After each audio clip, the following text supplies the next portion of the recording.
The Tennessee legislature passed a controversial bill Wednesday that would ban educators from teaching about systemic racism in schools. News 12's Keenan Scott joins us now live with what two local state representatives had to say about the bill.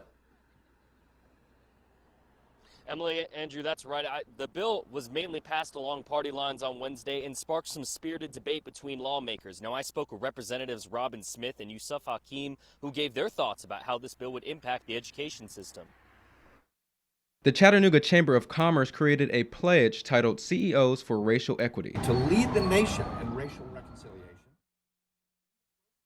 When you're using the term systemic racism and making that the focal point of so much of the discussion, soon it reframes everything. The Tennessee legislature passed a bill Wednesday that would strip funding from public schools that teach concepts of systemic racism in America. It passed mostly along party lines and has since been met with controversy. The system as it is, in my view, promotes one community over another community. And what we need to do is to share the shared history of all of our communities. State Representative Robin Smith, a supporter of the bill, says schools spend too much time discussing racial issues, citing falling test scores as a consequence. In 2019, classroom proficiencies on academics were in the 30s for third and eighth graders.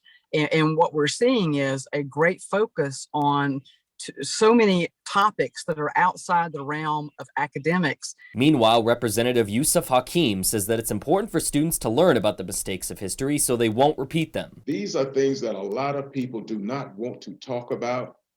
What they fail to realize is that we're more interested in moving forward to deal with these issues and move forward as opposed to playing the blame game.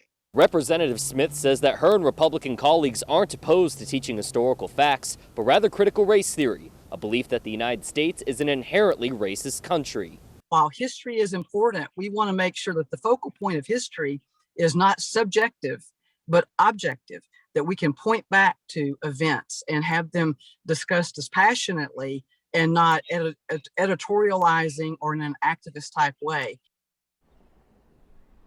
And if signed by Governor Lee, the bill would ban the teaching of ideas such as current students being privileged based on the color of their skin or bearing responsibility for historical events like slavery. Reporting live in Chattanooga, Keenan Scott, News 12 Now.